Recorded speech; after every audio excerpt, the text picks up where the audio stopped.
Film dibuka dengan memperlihatkan sebuah pondok milik pasangan suami istri yang bernama Revan dan juga Lisa. Diketahui mereka memilih untuk tinggal berdampingan dengan alam karena dilatar belakangi konflik perang Rusia dan Ukraina. Sedikit penjelasan jika Revan dan juga Lisa ini adalah warga asli Ukraina. Revan sang suami bekerja sebagai seorang pengajar di sebuah sekolah, sedangkan Lisa adalah seorang seniman yang hobinya melukis hewan-hewan di alam liar. Di suatu pagi, Revan menjalani aktivitasnya dengan mengajar di sebuah sekolah.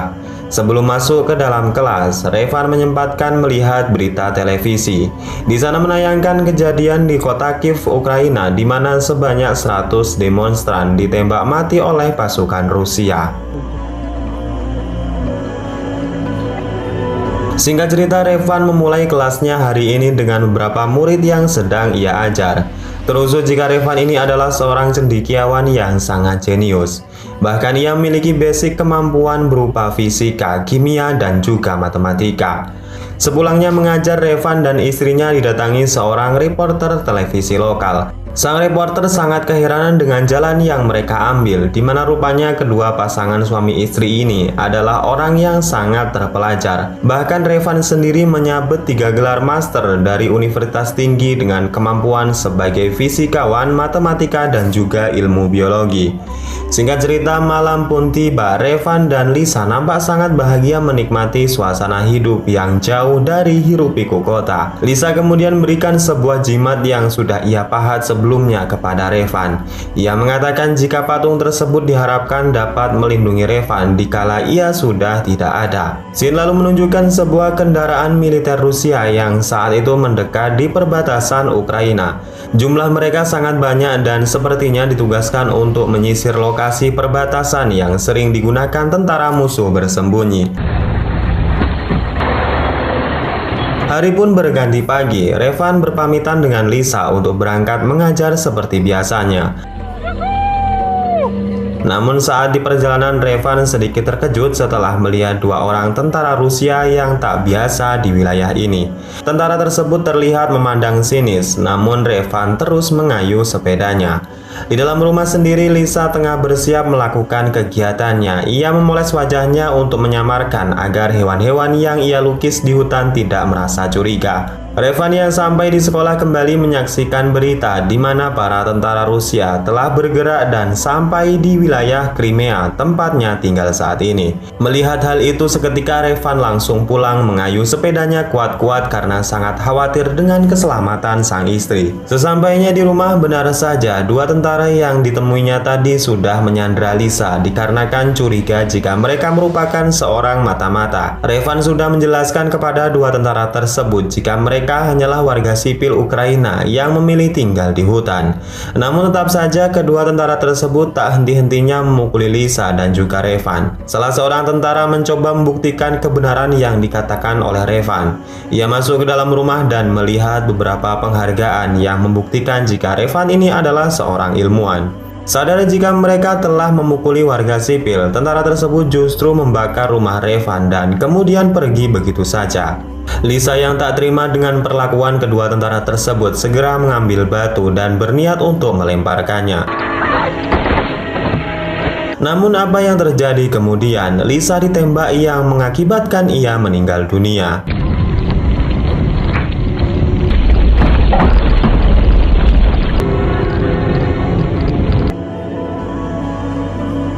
Keesokan paginya, Revan dan Lisa ditemukan oleh 2 orang yang mengaku mereka adalah pejuang rakyat Ukraina. Revan memakamkan jasad istrinya di bawah reruntuhan rumahnya yang sudah menjadi abu, dan ia sendiri dibawa oleh kedua tentara tersebut.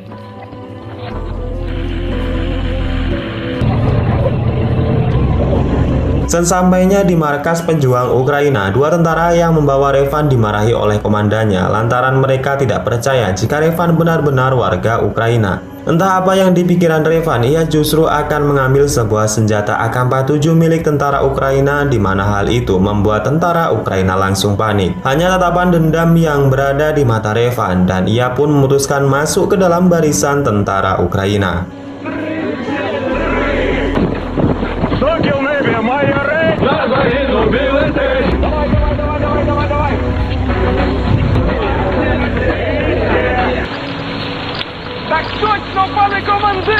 Selama di camp militer, Revan yang hanya memiliki skill berhitung kerap diremehkan oleh pelatihnya. Apalagi Revan sangat jarang, bahkan tidak pernah berurusan dengan yang namanya senjata api. Namun ketertinggalan ini segera dikejar oleh Revan. Ia terus berlatih dan tak ingin menyerah sampai di sini, karena tujuannya adalah membalaskan dendam kematian istrinya kepada tentara Rusia.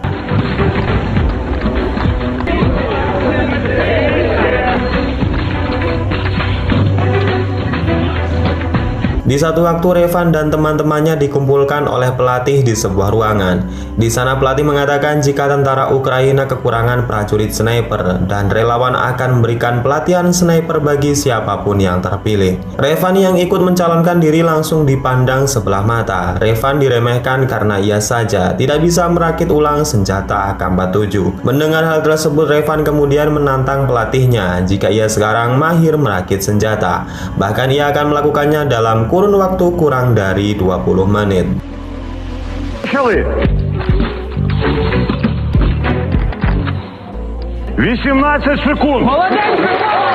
Singkat cerita, Revan dan beberapa tentara diterima dan dipindahkan ke tempat pelatihan sniper khusus.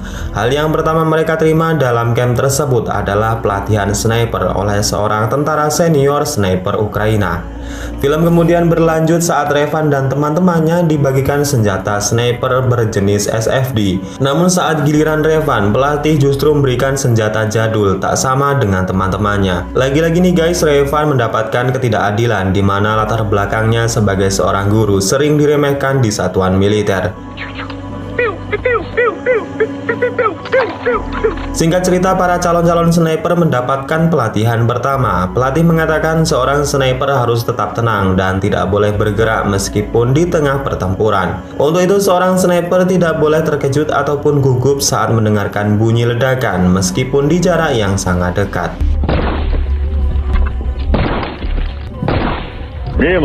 Selanjutnya, mereka yang lolos kembali diuji dengan cara menembak target dari kejauhan. Seorang sniper harus tetap dalam bidikannya dan tidak boleh merubah sedikit pun arah dalam titik fokus bidikannya.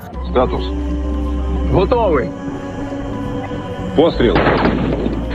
Pada sisi latihan kali ini, Revan harus gagal dan tembakannya melesat drastis dari papan bidikan.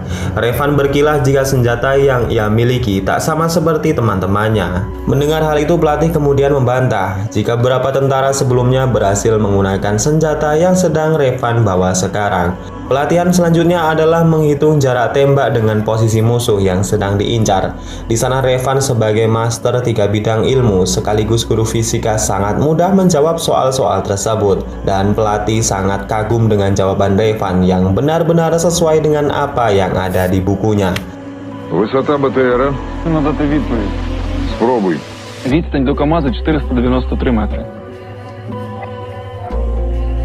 Непогано. Pelatihan selanjutnya adalah menembak di waktu malam hari. Sesi latihan ini adalah yang terakhir, di mana nantinya yang akan menentukan seorang sniper akan ditugaskan.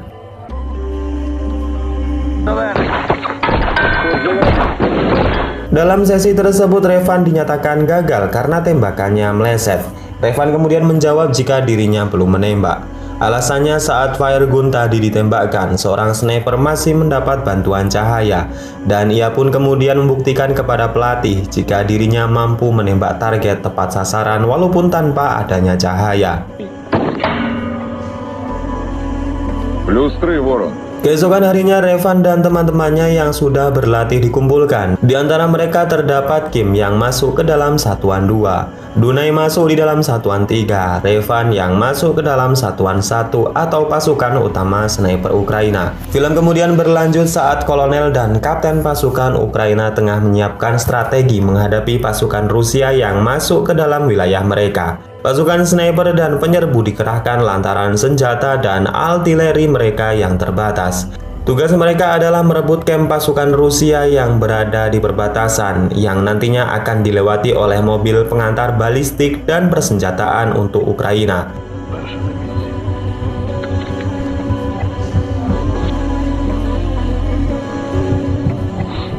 Другий готовий. 400 метрів. Плюс. Saat hendak menyerang, mereka dikejutkan dengan datangnya sebuah mobil warga sipil. Terlihat kekejaman tentara Rusia di mana warga sipil tak bersalah dihentikan dan dijarah barang bawaannya. Tim sniper kemudian memberikan aba-aba dan serangan yang tak terduga pun dimulai.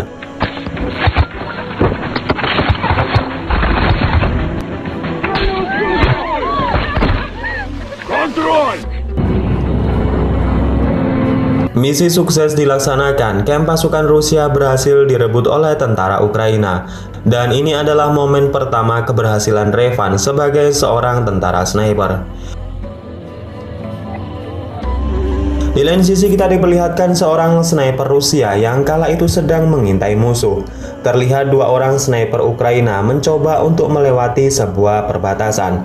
Namun sniper Rusia yang sudah lama berjaga di wilayah tersebut mengetahui pergerakan musuh.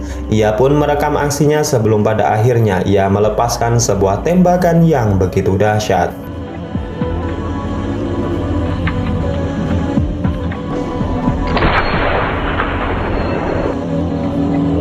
Kematian satu rekannya membuat pasukan sniper Ukraina termasuk Revan sangat terpukul. Tatap matanya begitu menggelora karena rupanya sniper tersebut adalah Kim, sahabatnya sewaktu di kamp pelatihan. Kapten Grigori ditugaskan untuk menyiasati sniper musuh. Mereka harus menemukan sniper Rusia yang sudah membunuh Kim.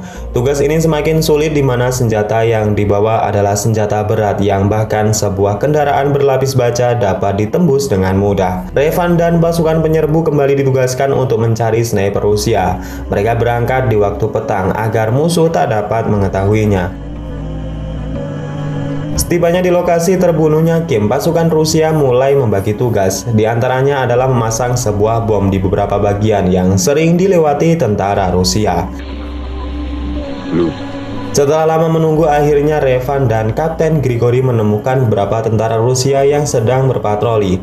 Revan sebagai sniper sudah membidik pemicu bom, di mana saat tentara Rusia telah masuk ke dalam perangkap, bom pun diledakkan.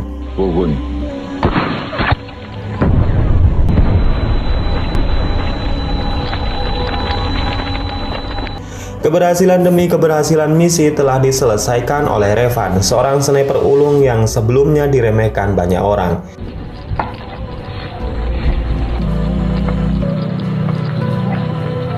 Di waktu bersamaan, rombongan tentara Rusia tengah membawa amunisi ke gudang senjata mereka. Seorang sniper Rusia yang tadi telah membunuh Kim ditugaskan untuk mengamankan wilayah zona perang yang akan dilewati konvoi mereka. Scene kembali ke Revan dan Kapten Grigori, di mana mereka lebih dulu sampai di zona perang yang akan dilewati konvoi pasukan Rusia. Namun Revan yang kala itu bertindak sebagai sniper melihat dua orang pembunuh istrinya yang sedang berada di sana. Revan sangat emosi dan hendak membunuh mereka. Namun Kapten Grigori mengingatkan jika tugas mereka bukan membunuh dua orang tersebut. Revan yang sudah kepalang emosi tak lagi bisa menahan dirinya. Ia pun melepaskan tembakan yang mengakibatkan posisi mereka diketahui musuh. Kapten Grigori harus tertembak oleh sniper Rusia. Revan yang seorang diri sekarang harus mati-matian membawa Kapten Grigori di tengah serangan mortir yang terus menghujaninya.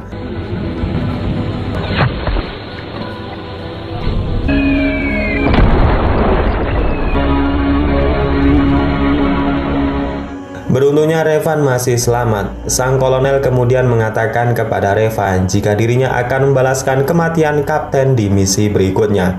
Revan sangat menyesal karena sadar jika kematian pelatihnya tersebut adalah karena ulahnya. Andai saja ia menuruti perintah dan tidak terpancing oleh emosinya, mungkin Kapten Grigori belum tewas dalam misi ini. Berlanjut di mana Revan kembali mendapatkan misi untuk merebut sebuah pembuangan sampah yang disinyalir menjadi tempat Rusia menyembunyikan senjata nuklir. Revan yang tak memiliki pengintai lagi dengan gagahnya menyelesaikan misi tersebut walaupun ia harus menghadapi dua orang sniper Rusia.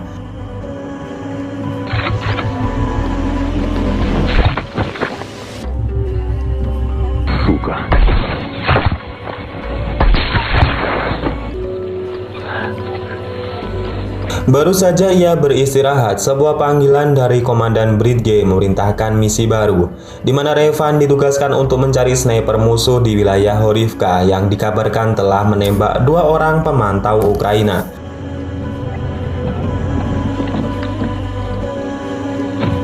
Setelah sampai di markas Ukraina, Revan dan tim sniper lainnya mendapatkan instruksi dari sang kolonel. Sosok sniper Rusia yang sebelumnya telah memakan banyak korban telah diketahui identitasnya. Dia adalah Seri, seorang sniper yang sangat mematikan dari Rusia. Dalam setiap aksinya, Seri menggunakan sebuah peluru berkaliber besar dengan akurasi tembakan sejauh 1,5 km. Bahkan dalam aksinya ia sudah menghabisi 5 orang sniper termasuk Kapten Grigori. Tugas mereka adalah merebut bekas kilang minyak yang digunakan Rusia sebagai gudang senjata. Besar kemungkinan jika sniper Rusia termasuk Seri tengah berada di sana. Dan kemudian setelah instruksi tersebut selesai, misi pun kemudian dijalankan. Ворон, статус. 3 години до опірника. Revan ditugaskan memasuki kilang sedangkan tim sniper bertugas untuk membackup serangan. Setelah lama merayap, Revan pun telah sampai di lokasi pertahanan Rusia. Ia mengendap bagaikan hantu mematikan bagaikan seekor hewan buas.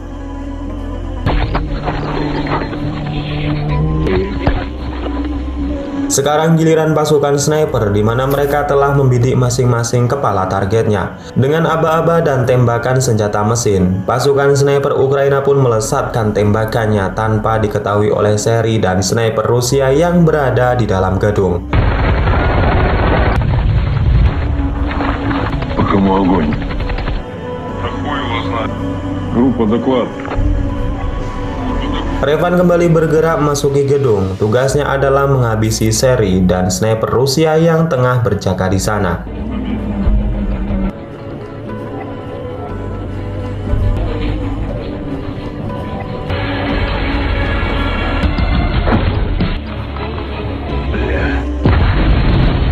Dengan kecerdikannya, Revan berhasil menghabisi Seri dan meledakkan 1 orang sniper lainnya. Pertempuran tak habis sampai di situ di mana pasukan Rusia tiba-tiba datang ke wilayah tersebut. Revan kemudian membidik Kapten Rusia dan selanjutnya baku tembak pun terjadi.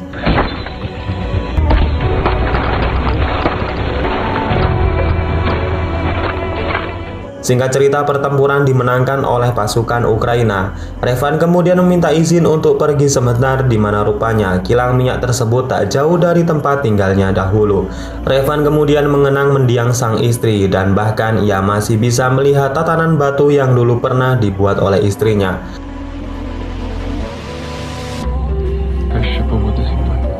Dan di akhir cerita, Revan kembali lagi mendapatkan tugas-tugas yang berat. Terlihat ia sekarang dalam mode kamuflase salju. Hal ini membuktikan jika Revan sampai detik itu masih belum terkalahkan dan ia terus ditugaskan untuk menghabisi sniper-sniper Rusia yang dapat membahayakan pasukan Ukraina. Dan kemudian film ini pun selesai. Oke guys.